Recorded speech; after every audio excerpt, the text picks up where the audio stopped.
Hello friends, real and complex analysis के आज के इस वीडियो में हम calculus of complex functions topic के ऊपर कुछ मल्टीपल चॉइस क्वेश्चंस को सॉल्व करेंगे।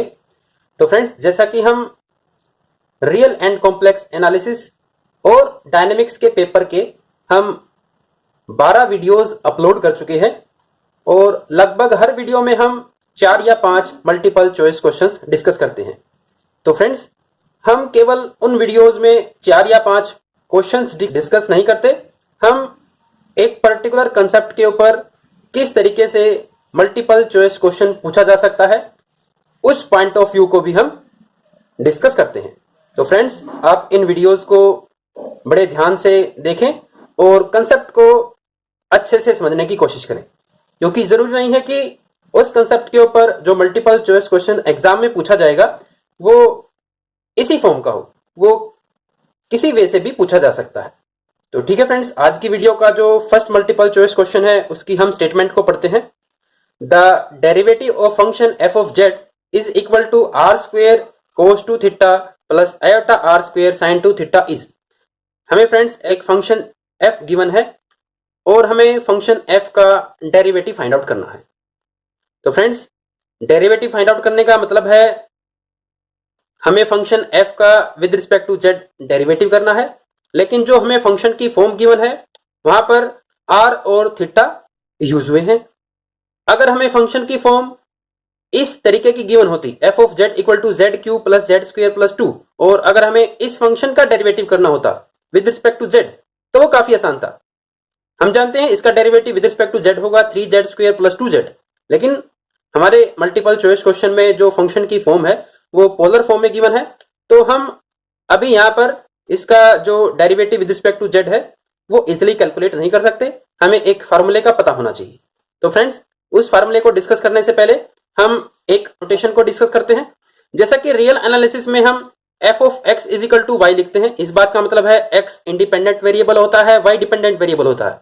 और कॉम्प्लेक्स एनालिसिस में हम f of z equal to w लिखते हैं, क्योंकि जो इनपुट है वो भी अपने आप में कॉम्प्लेक्स नंबर है और आउटपुट भी एक कॉम्प्लेक्स नंबर है। यहां पर इंडिपेंडेंट वेरिएबल z है और डिपेंडेंट वेरिएबल w है।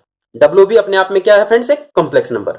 तो फ्रेंड्स, अगर हमें फंक्शन पोलर फॉर्म में गिवन हो और फंक्शन का डेरिवेटिव फाइंड आउट करना हो तो उसके कोरस्पॉन्डिंग जो फार्मूला है वो फार्मूला है फ्रेंड्स df by dz, और df by dz को हम लिख सकते हैं dw by dz भी, क्योंकि f ऑफ z का मतलब फ्रेंड्स w ही होता है और dw by dz होगा e raise to power minus iota theta into curly w by curly r। और अगर हम इसको फर्दर ओपन करें e raise to power minus iota theta और w की अगर हम वैल्यू uv की सेंस में पुट करें तो curly u upon curly r plus iota curly v upon curly r, जहां पर u और v एफ जेड फंक्शन के रियल और इमेजिनरी पार्ट होते हैं। तो यहां पर हमारे क्वेश्चन में जो u एफ जेड फंक्शन का जो रियल पार्ट है फ्रेंड्स वो है R square cos two theta. इसका हमें derivative with respect to R calculate करना होगा, तो हम इसको सोल्व करते हैं। e raise to power minus iota theta curly u by curly r, curly u by curly r होगा friends 2r cos two theta और plus iota curly v by curly r होगा friends 2r sine two theta. तो जैसा कि friends हमारा जो function given है वो z की फॉर्म में नहीं गिवन था, वो पोलर फॉर्म में गिवन था, लेकिन अगर हम इस फार्मूले का यूज करते हैं तो फंक्शन का डेरिवेटिव हम with respect to z calculate कर सकते हैं। तो इसके कोरस्पॉन्डिंग जो करेक्ट ऑप्शन है वो है ऑप्शन सी। फ्रेंड्स, हमें इस फार्मूले को एग्जाम पॉइंट ऑफ व्यू याद रखना है। नेक्स्ट क्वेश्चन की तरफ मूव करते हैं। The derivative of the function F of z w is equal to u r theta plus iota v r theta is equal to. अभी इससे ऊपर वाले क्वेश्चन में फार्मूले की हेल्प से फंक्शन का डेरिवेटिव फाइंड आउट किया, लेकिन जरूरी नहीं है कि एफ जेड का डेरिवेटिव विद रिस्पेक्ट टू अगर जेड कैलकुलेट करना हो तो हम इस फार्मूले का ही यूज करें। एक और फार्मूला एग्जिस्ट करता है, तो इन ऑप्शंस में मैंने उसी फार्मूले को यूज किया है और फ्रेंड्स वो फार्मूला है ऑप्शन बी। तो आप इन दोनों फार्मूलेस को कंपेयर कर सकते हो। अगर विद रिस्पेक्ट टू आर हमें पार्शियल डेरिवेटिव करना हो तो उसके साथ हम e raise to power minus iota theta multiply करते हैं, और अगर हमें with respect to theta partial derivative करना हो तो e raise to power minus iota theta तो मल्टीप्लाई होगा ही, साथ के साथ माइनस आयोटा बाय आर भी मल्टीप्लाई होता है। तो फ्रेंड्स ये फार्मूला है अगर हमें function F of z polar form में गिवन हो और फंक्शन का derivative with respect to z calculate करना हो।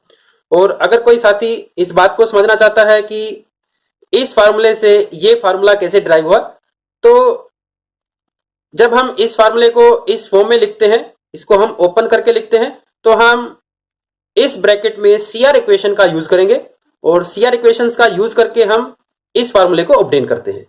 तो फ्रेंड्स आपको एग्जाम पॉइंट ऑफ व्यू इन दोनों फार्मूलों को याद रखना है। नेक्स्ट क्वेश्चन की तरफ मूव करते हैं। Which of the following function is harmonic function. हमें 4 ऑप्शन गिवन है, हमें फाइंड आउट करना है कि हार्मोनिक फंक्शन कौन सा फंक्शन है। तो सबसे पहले हम हार्मोनिक फंक्शन की डेफिनेशन को समझते हैं कि किस फंक्शन को हम हार्मोनिक फंक्शन बोलते हैं। मान लेते हैं फ्रेंड्स एक फाई फंक्शन है 2 वेरिएबल का, एक्स वाई वेरिएबल का, तो हम फाई फंक्शन को हार्मोनिक फंक्शन बोलेंगे अगर फाई फंक्शन के जो पार्शियल डेरिवेटिव हैं वो एग्जिस्ट करते हो और पार्शियल डेरिवेटिव सेकंड ऑर्डर तक एग्जिस्ट करते हो। जैसे कि अगर फाई 2 वेरिएबल का फंक्शन है तो हम करली फाई बाय करली एक्स भी फाइंड आउट कर सकते हैं, करली फाई बाय करली वाई भी फाइंड आउट कर सकते हैं, लेकिन 2 ऑर्डर तक ये पार्शियल डेरिवेटिव एग्जिस्ट करते हो और ये पार्शियल डेरिवेटिव कंटिन्यूअस हो और साथ के साथ फाई फंक्शन लैप्लास इक्वेशन को भी सेटिस्फाई करता हो, तो हम फाई फंक्शन को हार्मोनिक फंक्शन बोलेंगे। तो फ्रेंड्स हार्मोनिक फंक्शन के लिए हमें फाई फंक्शन के 2 ऑर्डर तक के पार्शियल डेरिवेटिव चेक करने होते हैं कि क्या वो कंटिन्यूअस है और फाई फंक्शन लैप्लास इक्वेशन को सेटिस्फाई करेगा या नहीं करेगा। और लैप्लास इक्वेशन का मतलब है friends curly square phi upon curly x square plus curly square phi upon curly y square, ये आपका इक्वल 0 के आना चाहिए। तो अगर फंक्शन इन 2 कंडीशन को सेटिस्फाई करे तो हम उस फंक्शन को हार्मोनिक फंक्शन बोलेंगे। तो यहां पर हमें जो ऑप्शंस गिवन है वो एक तरीके से पोलिनोमियल फंक्शन गिवन है दो वेरिएबल के अंदर, और पोलिनोमियल फंक्शन हम जानते हैं पोलिनोमियल फंक्शन को हम कितने ऑर्डर तक ही पार्शियल डेरिवेटिव कैलकुलेट करें वो कंटिन्यूअस होता है। तो ये जो कंडीशन है ये हमें चेक करने की जरूरत नहीं है, हमें केवल इस कंडीशन को चेक करना है। तो फाई फंक्शन का विद रिस्पेक्ट टू एक्स 2 बार डेरिवेटिव करें और फाई फंक्शन का विद रिस्पेक्ट टू अगर 2 बार वाई के विद रिस्पेक्ट टू डेरिवेटिव करें तो आंसर 0 आना चाहिए। तो इसके कोरस्पॉन्डिंग जो करेक्ट ऑप्शन है वो है ऑप्शन बी। हम इसे बड़ी इजीली चेक कर सकते हैं। तो इस हार्मोनिक फंक्शन के कोरस्पॉन्डिंग इस तरीके से मल्टीपल चॉइस क्वेश्चन पूछा जा सकता है। नेक्स्ट क्वेश्चन की तरफ मूव करते हैं। The derivative of the function F of z equal to x square plus y square minus iota into x plus y. जैसा कि फ्रेंड्स हमने फर्स्ट क्वेश्चन में एफ ऑफ जेड फंक्शन का derivative find out करना था, वहां पर जो फंक्शन की फॉर्म गिवन थी वो पोलर फॉर्म गिवन थी, लेकिन इस क्वेश्चन में फंक्शन की कार्टेशियन फॉर्म गिवन है। यहां पर जो एफ ऑफ जेड का रियल पार्ट है वो है x square plus y square के इक्वल और जो इमेजिनरी पार्ट है वो है friends minus x plus y के इक्वल। अगर ये फंक्शन जेड की फॉर्म में गिवन होता तो हमें डेरिवेटिव को फाइंड आउट करने में बड़ी आसानी होती, लेकिन फंक्शन जैसा कि कार्टेशियन फॉर्म में गिवन है तो इसके कोरस्पॉन्डिंग भी हमें फार्मूला याद होना चाहिए। और फ्रेंड्स वो फार्मूला है कि अगर हमें एफ फंक्शन का with respect to z derivative calculate करना हो तो फ्रेंड्स वो फार्मूला है curly u by curly x plus iota curly v upon curly x. जैसा कि फंक्शन का derivative with respect to z calculate करना था, लेकिन हम पार्शियल डेरिवेटिव की हेल्प से भी फंक्शन का derivative with respect to z calculate कर सकते हैं। तो यहाँ पर यू फंक्शन का with respect to x partial derivative calculate करते हैं, वो फ्रेंड्स वो होगा 2x plus iota v function का with respect to x partial derivative calculate करते हैं फ्रेंड्स वो होगा -1। तो यहां से जो वैल्यू हमें ऑब्टेन हुई है 2x माइनस आयोटा, और तो इसके कोरस्पॉन्डिंग जो करेक्ट ऑप्शन है वो है ऑप्शन सी। तो फ्रेंड्स अगर हमें फंक्शन कार्टेशियन फॉर्म में गिवन हो तो फंक्शन का डेरिवेटिव फाइंड आउट करना हो तो हम इस फार्मूले का यूज करेंगे। नेक्स्ट क्वेश्चन की तरफ मूव करते हैं। नेक्स्ट क्वेश्चन जैसे हमने पोलर फॉर्म के कोरस्पॉन्डिंग इस क्वेश्चन को डिस्कस करने के बाद हमने इसे नेक्स्ट क्वेश्चन को डिस्कस किया था। ऑन द सिमिलर स्टेप्स हम कार्टेशियन फॉर्म में फंक्शन का डेरिवेटिव फाइंड आउट करने के बाद अब कार्टेशियन फॉर्म में ही फंक्शन का अगर डेरिवेटिव फाइंड आउट करना हो और इस फार्मूले के अलावा कोई दूसरा फार्मूला अगर यूज करना हो तो उसके कोरस्पॉन्डिंग यहाँ पर हमने जो ऑप्शंस हैं ये यूज किए हैं।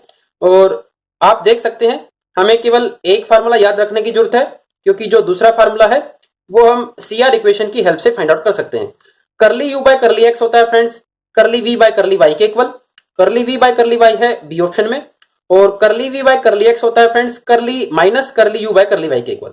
तो अगर हमें फंक्शन एफ ऑफ जेड का with respect to z derivative करना हो और हमें फंक्शन के रियल पार्ट और इमेजिनरी पार्ट एक्स वाई की टर्म्स में गिवन हो तो जो ऑप्शन है वो है ऑप्शन बी। तो हमें इन 2 फार्मूलों को भी friends exam point of view याद रखना है। तो फ्रेंड्स आज के इस वीडियो में हमने फंक्शंस के डेरिवेटिव को कैलकुलेट करना सीखा और हार्मोनिक फंक्शन की डेफिनेशन को अच्छे से समझा। Thank you.